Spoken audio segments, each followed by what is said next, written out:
नमस्कार, मनी गुरु में आप सभी का स्वागत है। मैं हूं Swati Raina. Falling interest rate में फिक्स्ड इनकम इंस्ट्रूमेंट में निवेश करना क्या फायदेमंद है, या फिर कम जोखिम के लिए या फिर बेहतर रिटर्न के लिए डेट में निवेश करना क्या सही स्ट्रैटेजी है? तो आज हम डेट से जुड़े कुछ जोखिम, उससे जुड़े हुए रिटर्न के लाभ, इन तमाम चीजों पर बातचीत करने वाले हैं। और पोर्टफोलियो प्लानिंग में डेट का क्या अहम रोल है, इस पर भी हम चर्चा करेंगे। हमारे साथ खास मेहमान है, सबसे पहले परिचय करा दे कीर्तन शाह, सर्टिफाइड फाइनेंशियल प्लानर। कीर्तन, आपका बहुत स्वागत है मनी गुरु में। Thank you so much Swati for having me. तो आज हम कीर्तन से क्या शो में डिस्कस करने जा रहे हैं, सबसे पहले उस पर एक नजर डाल लेते हैं। आज हम शो में जानेंगे डेट में निवेश के हैं कितने और क्या रिस्क, डेट में एलोकेशन का सही तरीका क्या है, अलग अलग जोखिम के निवेशक कहां करें निवेश, साथ ही समझेंगे क्या है लिक्विड, कोर और टैक्टिकल पोर्टफोलियो।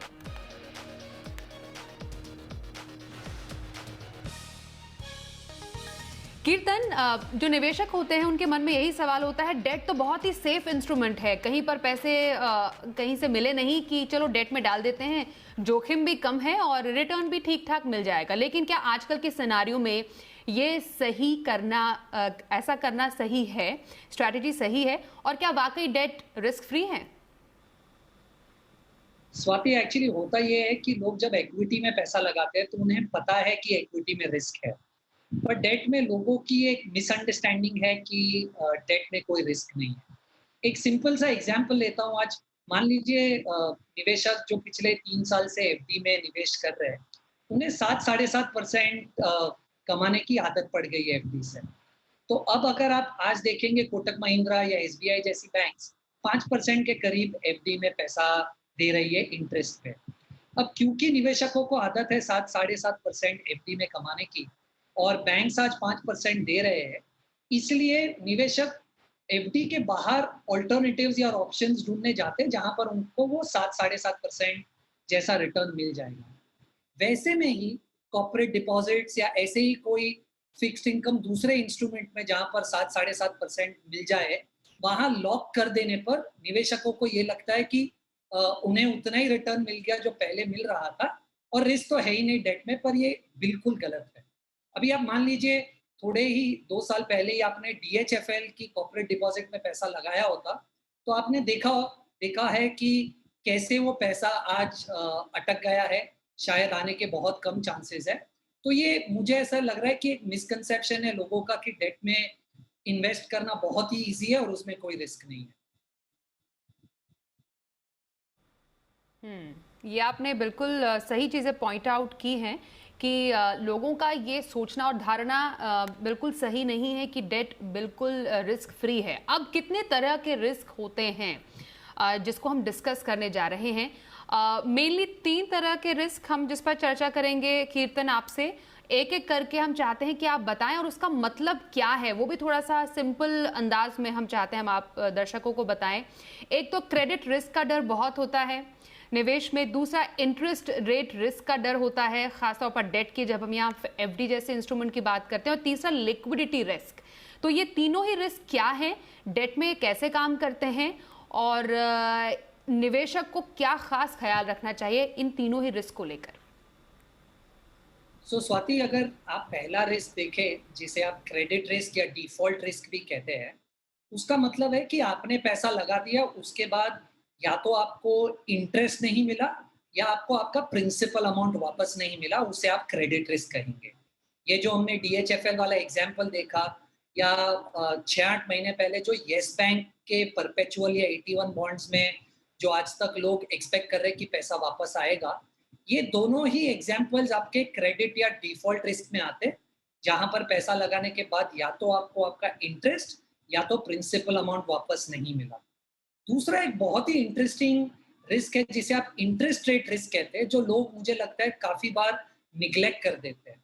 मैंने बहुत सारे ऐसे निवेशक देखे जिनको लगता है कि एफडी में कोई रिस्क नहीं है, पर मान लीजिए आज अगर आप एक एसबीआई के पास एफडी कराने जाते हैं, 5 साल की एफडी पे एसबीआई आपको तकरीबन 5.3% रिटर्न दे रहा है। पर पर क्योंकि इंटरेस्ट रेट्स आज इतने नीचे है 5.3 पर, शायद यहाँ से और नीचे जाने की एक्सपेक्टेशंस बहुत कम है। पर अगर आप 5 साल के लिए एफडी में पैसा रोक देंगे, तो पॉसिबल है कि अगले 5 साल में इंटरेस्ट रेट मार्केट्स में बढ़ जाएँगे और एफडी की ये सेम एसबीआई की रेट 2 साल, 3 साल बाद काफ़ी ज़्यादा हो जाएगी। पर क्योंकि आज आप उसे 5.3% में लॉक कर देंगे, ये भी एक रिस्क है, जिसे आप एक इंटरेस्ट रेट रिस्क कहते हैं। और तीसरा है लिक्विडिटी रिस्क, जो समझने में काफ़ी आसान है कि आज आपने पैसा निवेश कर दिया किसी भी एक फिक्स्ड इनकम प्रोडक्ट में, कितना इमीडिएटली आपको पैसा विदाउट कोई पेनल्टी वापस मिल जाए, उसे आप लिक्विडिटी रिस्क कहते हैं। तो से फॉर एग्जांपल अगर आप एफडी में पैसा लगाते हैं 5 साल के लिए, पर 5 साल के पहले पैसा निकालने की आप कोशिश करेंगे, तो आपको एक छोटी-सी पेनल्टी लगती है। तो क्योंकि पेनल्टी लगती है, हम इसे कहेंगे कि इसमें लिक्विडिटी रिस्क है, क्योंकि इसने हमें इमीडिएटली पैसा तो दिया, पर जितना पैसा देना चाहिए उससे कम दिया, पेनल्टी लगा कर दिया। तो उसे आप लिक्विडिटी रिस्क कहेंगे। तो कोई भी निवेशक अगर फिक्स्ड इनकम में इन्वेस्ट करना चाहता है, मेरे हिसाब से क्रेडिट, इंटरेस्ट रेट और लिक्विडिटी, ये तीनों रिस्क देखकर इन्वेस्ट करना चाहिए। ये आपने काफ़ी अच्छा और महत्वपूर्ण पॉइंट बोला है कीर्तन। शायद लोग जो फिक्स इनकम स्कीम्स हैं या अलग अलग कैटेगरीज है डेट की, उसमें जब निवेश करते हैं तो इन रिस्क को ख्याल में नहीं रखते हैं, इनके बारे में सोचते नहीं हैं, जिसका आपने जिक्र किया। Interest rate risk, liquidity risk और क्रेडिट रिस्क, ये तीनों किसी भी निवेशक के लिए समझना बेहद ज़रूरी है। मैं इनफैक्ट अलग अलग जो फिक्स इनकम स्कीम्स हैं या फिर कैटेगरीज हैं, ऑप्शंस जो हैं इसमें, उनके कॉन्टेक्स्ट में ये रिस्क आपसे समझना चाहती हूँ। पहले एफडी, इसमें कौन कौन से रिस्क हैं जिसका निवेशक को ध्यान में रखना चाहिए? हालांकि आपने ज़रूर यहाँ मेंशन किया है, थोड़ा और डिटेल में अगर बताएं। कॉर्पोरेट डिपॉजिट, जो कि एक और काफ़ी पॉपुलर ऑप्शन है डेट कैटेगरी में, और गवर्नमेंट सिक्योरिटीज़, इसमें कितने और किस तरीके के रिस्क के लिए निवेशक को रेडी रहना चाहिए? स्वाति, देखिए, फिक्स डिपॉजिट में लोगों को ये तो पता है कि उनका पैसा 5 लाख रुपए तक पर अकाउंट सेफ है, राइट? तो उसमें मैं कहूंगा कि क्रेडिट रिस्क या डिफॉल्ट रिस्क उतना बड़ा रिस्क नहीं है। बट हाँ, फिक्स डिपॉजिट में 2 रिस्क बहुत इंपॉर्टेंट है ध्यान रखने के लिए। एक इंटरेस्ट रेट रिस्क और लिक्विडिटी रिस्क। देखिए, 5 साल की एफडी में या 3 साल की एफडी में अगर आप मैच्योरिटी के पहले बाहर निकलना चाहेंगे, तो आपको एक पेनल्टी लगती है। इसीलिए मैं कह रहा हूँ कि लिक्विडिटी रिस्क जरूर है उसमें। और इंटरेस्ट रेट रिस्क मैंने जैसे आपको एक्सप्लेन कर दिया था कि आज अगर आप लंबे समय के लिए आपका पैसा लॉक कर देंगे, तो आपको वही 5% मिलते रहेगा अगले 5 साल तक। जबकि मार्केट में इंटरेस्ट रेट बढ़ेगा, तो वो उछाल इंटरेस्ट रेट का आपको उसका कोई एडवांटेज नहीं मिलेगा। पर जब आप कॉर्पोरेट डिपॉजिट की बात करें, मेरे हिसाब से उसमें तीनों रिस्क है। क्रेडिट रिस्क भी है, पॉसिबिलिटी है कि आपका पैसा शायद वापस ना आए, या तो प्रिंसिपल या तो इंटरेस्ट। आपने 2 एग्जांपल्स मैंने थोड़ी देर पहले आपको दिए, डीएचएफएल और येस के। उसमें इंटरेस्ट रेट रिस्क वापस है। देखिए, आज अगर आप लॉक इन कर देंगे पैसा, राइट, और इंटरेस्ट रेट मार्केट में बढ़ जाते हैं, तो इंटरेस्ट रेट रिस्क उसमें भी है। और तीसरा जो है लिक्विडिटी रिस्क, लिक्विडिटी रिस्क यहाँ पर भी है, क्योंकि आप मैच्योरिटी के पहले, ऐसा कहा जाता है कि ये कॉर्पोरेट डिपॉजिट्स स्टॉक एक्सचेंज पे लिस्टेड है, वहां पर आप इन्हें बेच सकते हैं सेकेंडरी मार्केट्स में, पर लिक्विडिटी उतनी ज्यादा अच्छी नहीं है।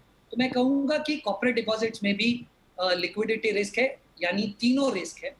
अब गवर्नमेंट सिक्योरिटी में फिक्स डिपॉजिट जैसा है, आपको ये तो पता है कि शायद आपका पैसा नहीं डूबेगा, पर लिक्विडिटी और इंटरेस्ट रेट रिस्क दोनों है इन प्रोडक्ट्स में भी।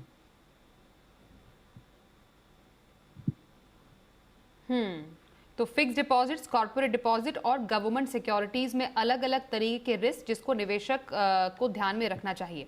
अब ऐसे में सवाल ये होता है कीर्तन कि डेट में निवेश का सही तरीका है क्या? क्या ये बिल्कुल एकदम सिंपल इन्वेस्टमेंट ऑप्शन है कि हाँ, डेट में पैसे डाल दिए और हो गया काम? ऐसे कई सारे निवेशक हैं जो अपना कहीं से भी पैसा मिलता है उन्हें, चाहे बोनस मिला हो या फिर एक मुश्त रकम कहीं से मिली है या फिर अपनी सेविंग्स ही सही, वो बैंक से उठाकर एफडी में डाल देते हैं सारी की सारी।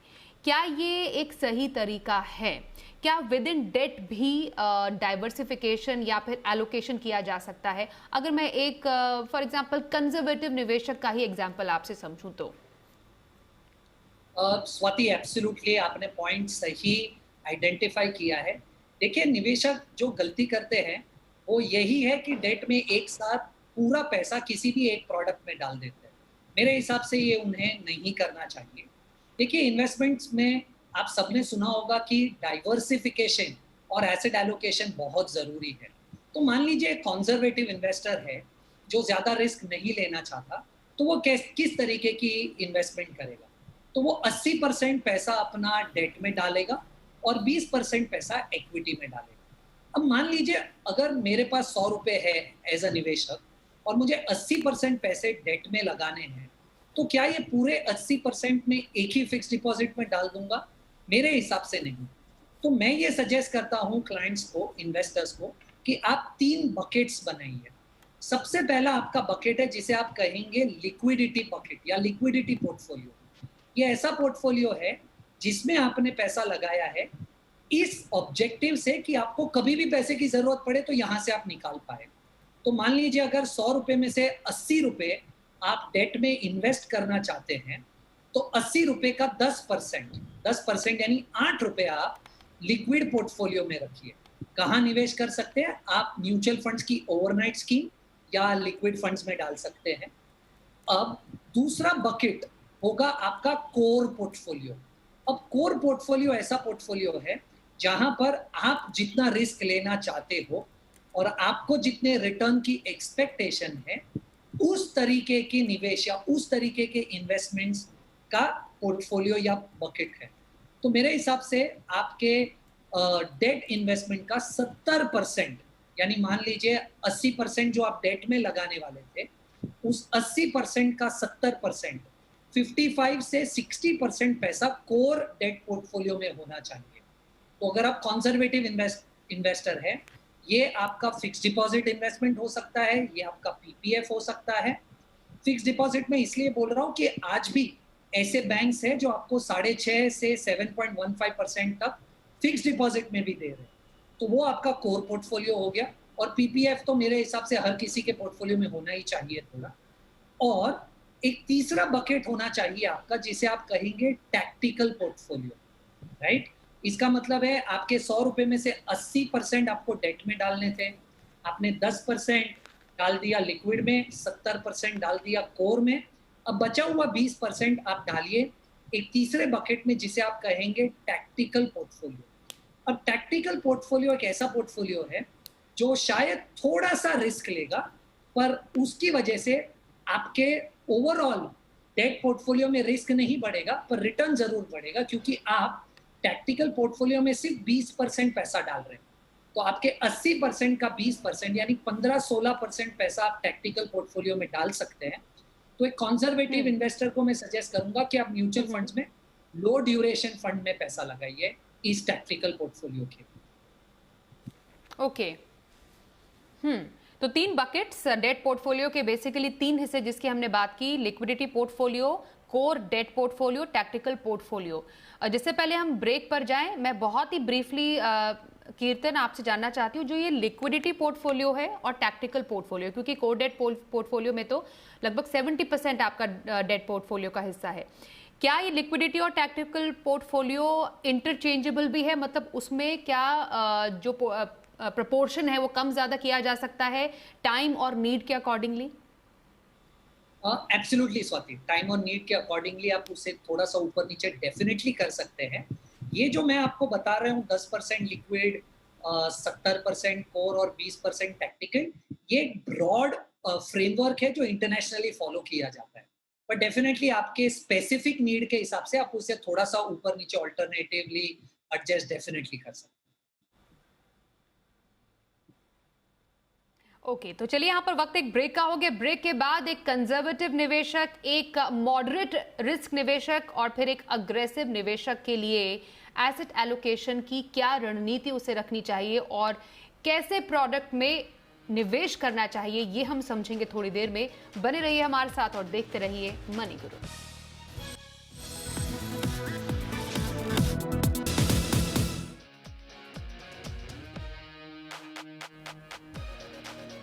मनी गुरु में आज हम समझ रहे हैं कि डेट में निवेश का सही तरीका क्या है। कीर्तन शाह सर्टिफाइड फाइनेंशियल प्लानर से हम बात करें अपने शो में। कीर्तन, तीन टाइप के निवेशक हैं। आपने हालांकि कंजर्वेटिव निवेशक के बारे में थोड़ा बहुत हमें ज़रूर यहाँ पर एग्जाम्पल दिया कि किस तरीके से विद इन डेट एलोकेशन किया जाना चाहिए, लेकिन एक ऐसा निवेशक भी होता है जो कि मॉडरेट रिस्क लेता है, और फिर एक ऐसा निवेशक जो कि काफ़ी अग्रेसिवली निवेश करने में ज़्यादा यकीन रखते हैं। तो अगर मैं एक बार फिर से कंजर्वेटिव निवेशक से शुरुआत करूं, वो लोग जो कि अभी हमारे साथ जुड़े हैं, उनके लिए एसेट एलोकेशन का जो प्रपोर्शन है विद इन डेट और इक्विटी कैसा हो, और जो हमने तीन बकेट्स की बात की है, मतलब विद इन डेट पोर्टफोलियो तीन जो हमने हिस्सों की बात की है, उसमें एक कंजर्वेटिव निवेशक के लिए उसका लिक्विडिटी पोर्टफोलियो, कोर पोर्टफोलियो और टैक्टिकल पोर्टफोलियो में कैसे कैटेगरीज या कैसे इंस्ट्रूमेंट्स होने चाहिए निवेश के। स्वाति, जैसे हमने कहा कि कॉन्जर्वेटिव इन्वेस्टर मेरे हिसाब से ब्रॉडली 80% पैसा डेट में निवेश करना चाहेंगे, 20% इक्विटी में। अब जो 80% उनका डेट में जा रहा है, उसमें से 10% यानी 8% वो लिक्विड पोर्टफोलियो में रखे, जहां पर वो ओवरनाइट फंड्स और लिक्विड फंड्स जो म्यूचुअल फंड्स में अवेलेबल है उसमें पार्क कर सकते हैं। उनका 70% पोर्टफोलियो यानी 80 का 70%, तकरीबन 55-56% पैसा कोर पोर्टफोलियो में रखे, जो फिक्स डिपॉजिट्स और पीपीएफ से बना हो, और टैक्टिकल पोर्टफोलियो में 20% रखे, यानी अपने 80% का 20% यानी 15-16% वो म्यूचुअल फंड्स के लो ड्यूरेशन फंड्स में रखे। ये कॉम्पोजिशन मेरे हिसाब से कंजर्वेटिव इन्वेस्टर के लिए सही हो सकता है। ओके, तो टैक्टिकल पोर्टफोलियो लो ड्यूरेशन फंड में कहने की सलाह, मतलब ब्रॉडली हम उनके डेट पोर्टफोलियो का 20% लो ड्यूरेशन फंड में डालने की बात कर रहे हैं। तो एक लो ड्यूरेशन फंड कैसे खास है? अगर हम उसके एक बेसिक कैरेक्टरिस्टिक की बात करें तो म्यूचुअल फंड में क्योंकि ये निवेश है, तो क्या कंजर्वेटिव निवेश के लिए टैक्टिकल पोर्टफोलियो में लो ड्यूरेशन फंड कैसा काम करता है?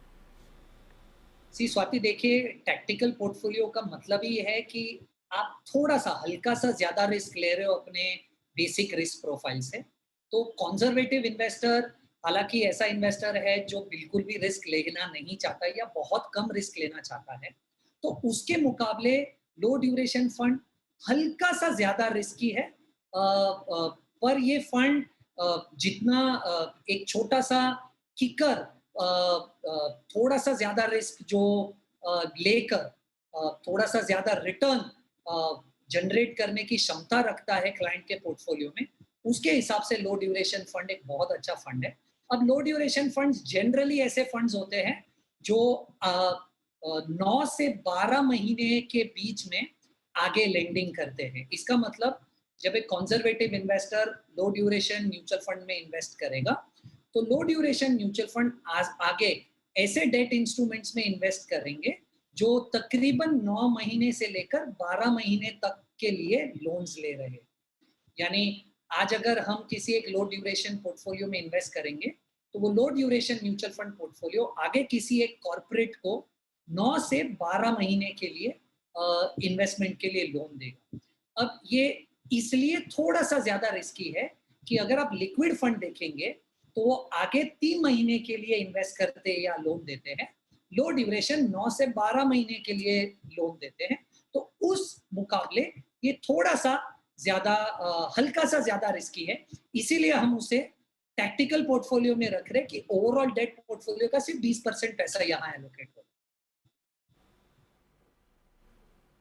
ओके, अब मॉडरेट निवेशक की बात करते हैं तो एसेट एलोकेशन में डेट और इक्विटी का कितना परसेंटेज, और लिक्विड पोर्टफोलियो, कोर और अगेन टैक्टिकल पोर्टफोलियो में कैसे कैटेगरीज में निवेश करने की सलाह?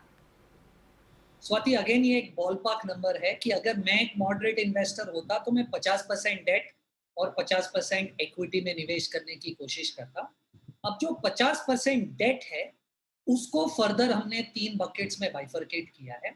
तो लिक्विड पोर्टफोलियो या लिक्विड बकेट में आप वही सेम ओवरनाइट फंड्स या लिक्विड फंड्स में पैसा रखिए 10% तक। पर आपका जो कोर पोर्टफोलियो है वो कंजर्वेटिव पोर्टफोलियो से थोड़ा अलग होगा। आप 70% पैसा यहाँ रखने की कोशिश करेंगे, पर कहाँ इन्वेस्ट करेंगे? आप कॉर्पोरेट डिपॉजिट्स में इन्वेस्ट करेंगे, आप लो ड्यूरेशन फंड्स में इन्वेस्ट करेंगे और पीपीएफ में इन्वेस्ट करेंगे, 70% पैसा आपका, 50% डेट का, और आप टैक्टिकल पोर्टफोलियो में शॉर्ट टर्म म्यूचुअल फंड्स में निवेश करेंगे, तो इस तरीके से ये पोर्टफोलियो या ये कॉम्पोजिशन कंजर्वेटिव फंड से थोड़ा सा अलग है। और वैसे ही अगर आप एक अग्रेसिव इन्वेस्टर की बात करें, तो अग्रेसिव इन्वेस्टर मेरे हिसाब से 20% डेट में और 80% इक्विटी में रखने की कोशिश करेंगे। तो अगर जो आपका 20% डेट का पोर्टफोलियो है, उसे आप वापस 3 बकेट्स में डिवाइड कीजिए। आपका लिक्विड पोर्टफोलियो होगा लिक्विड फंड्स या ultra short term funds mutual funds के। आपका कोर पोर्टफोलियो होगा शॉर्ट टर्म म्यूचुअल फंड्स या पीपीएफ, और आपका टैक्टिकल पोर्टफोलियो जहां पर आप 20% पैसा एलोकेट करेंगे आपके डेट का, वो हो सकता है मीडियम टर्म फंड्स और क्रेडिट रिस्क फंड्स। ओके, तो 3 तरीके के जो इन्वेस्टर्स हैं उनके अकॉर्डिंगली उनका विद इन डेट कैसा स्ट्रैटेजी रहनी चाहिए पोर्टफोलियो में, ये कीर्तन ने बताया। हम कुछ फिक्स इनकम स्कीम्स की यहाँ पर थोड़ी चर्चा ज़रूर करें कीर्तन, कि जो बहुत पॉपुलर स्कीम्स है विद इन फिक्स्ड इंस्ट्रूमेंट्स, जैसे पीपीएफ है, किसान विकास पत्र है, द नेशनल सेविंग सर्टिफिकेट यानी एनएससी, पोस्ट ऑफिस की monthly income scheme, then time deposits, ये सब एक जो कंजर्वेटिव निवेशक है या जो ज़्यादा जोखिम नहीं लेना चाहते हैं वो ऐसी स्कीम्स में इन्वेस्ट करते हैं। लेकिन क्या ये वाकई हम जिस तरीके के लो इंटरेस्ट रिजीम में इस वक्त हैं और आगे आने वाले टाइम में भी शायद ज़्यादा उम्मीद नहीं है कि इंटरेस्ट रेट ज़्यादा बढ़ेंगे, तो कितना आपको फ़ायदेमंद लगता है ऐसे तमाम, अगर हम बात करें पोर्टफोलियो में ऐसे कैटेगरीज को शामिल करना, और कितना शामिल किया जाना चाहिए इनफैक्ट? सो स्वाति, जैसे हमने कंजर्वेटिव, मॉडरेट और अग्रेसिव इन्वेस्टर्स की बाइफरकेशन समझी, आपने नोट किया होगा कि मैंने कहीं पर भी पीपीएफ के अलावा किसी भी गवर्नमेंट सिक्योरिटीज के प्रोडक्ट्स के रिकमेंडेशन नहीं दी है। इसके मेरे पास दो ही लॉजिक है। सबसे पहले तो आज अगर आप देखें, जैसे मैंने आइडेंटिफाई किया, of course SBI, Kotak, HDFC जैसी बैंक्स बहुत कम इंटरेस्ट रेट दे रही है एफडी में, पर ऐसी भी बैंक्स है, यस बैंक जैसी, जो आज भी 7%, 7.15% जैसी इंटरेस्ट दे रही है। और जैसे आपको पता है 5 लाख रुपए तक ये बिल्कुल रिस्क फ्री है और ये कवर्ड है। अगर कल उठ के बैंक को कुछ हो जाएगा तो आपका 5 लाख तक पैसा सिक्योर्ड है।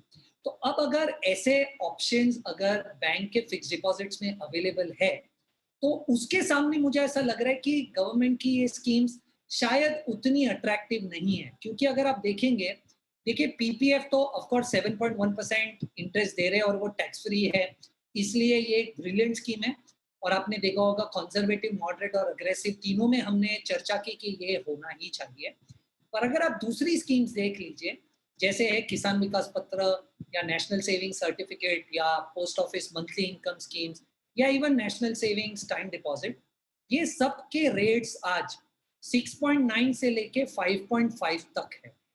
तो अगर उसके सामने मैं एक बैंक फिक्स डिपॉजिट देखूं, जैसे मैंने आपको आइडेंटिफाई किया कि ऐसी बैंक्स है जो इनसे ज्यादा रिटर्न दे रही है, तो मैं डेफिनेटली बैंक फिक्स डिपॉजिट में निवेश करने की कोशिश ज्यादा करूंगा।